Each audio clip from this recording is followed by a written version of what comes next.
Guys नमस्ते and welcome back to my new blog. So आज चाहिँ हामी फेरि पनि 4GPA को सम्मान कार्यक्रममा जान लागेको छौँ। अलमोस्ट 3 मन्थ पछि चाहिँ आज फेरि सम्मानको लागि बोलाउनु भएको छ। सो त्यही भएर म र मम्मी जाँदैछौँ।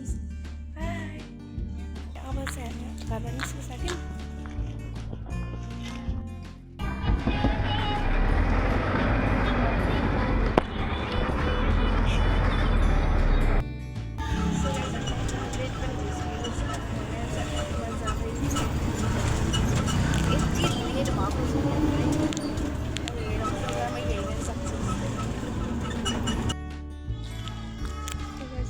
हामी चाहिँ यहाँ प्रोग्राम हुने ठाउँमा पनि आइसक्यौँ।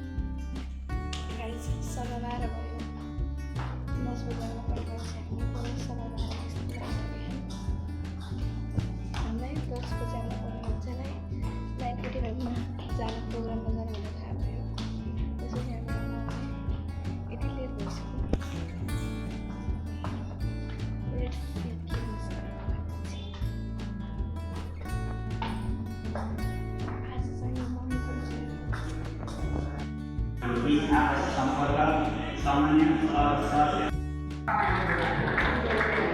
सो गाइज फाइनली यहाँ अहिले चाहिँ सम्मान कार्यक्रम सुरु भइसकेको छ। यत्रो लेक्चरको लेक्चर सुनिरहेको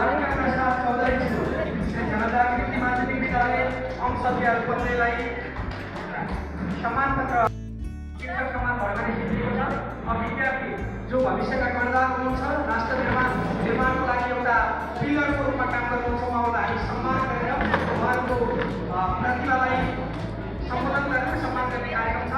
यो मैले भाषण गरेर सुनाउनेछु। यसै अनुसार रहेको एउटा जानकारी गराउँछु। श्री सुदर्शन देउपानेज्यू श्री कालिका माध्यमिक विद्यालय भूगोल रूपमै 24औं जिल्ला परिषदको अवसरमा केसी 2081 मा नेपाल प्रथम भूभागमा यहाँको उच्च मूल्याङ्कन गर्दै यो सम्मान प्रदान गरिएको छ। यहाँको उत्तर प्रगति, समुचित भविष्य, स्वस्थ जीवन एवं यसो वृद्धिको लागि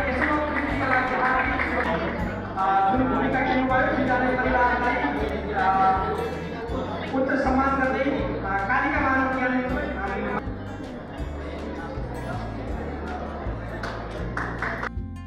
प्राप्त गर्ने विद्यार्थी हुनुहुन्छ। उहाँ आफ्नो अभिभावकसहित मञ्चमा आउनको लागि अनुरोध गर्दछु। उहाँको उज्जवल शैक्षिक भविष्यको कामना गर्दछौँ। हामी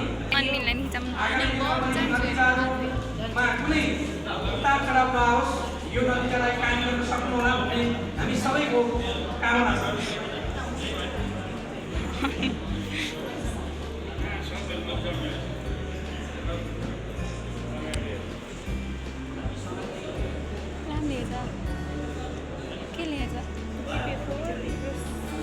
रोशनी त ढुक्क होइन खिचिसके।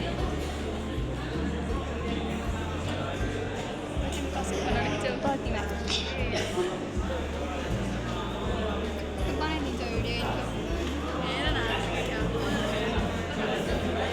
रुक न। श्री कालिका माध्यमिक विद्यालयको गर्नुपर्दै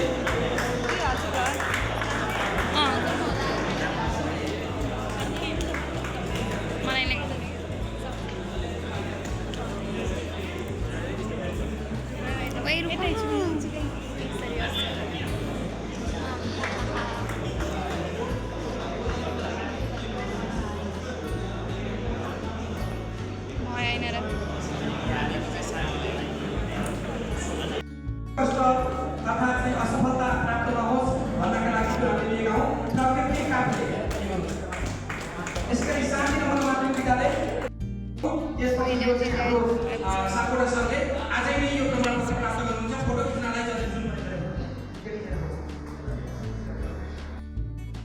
भन्दैमा आफ्नो केही भनाइ अन्त्य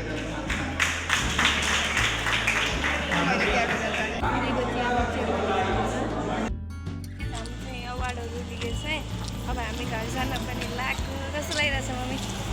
एकदम खुसी। सो गाइस अब चाहिँ हामी घर जान लागेको छौँ।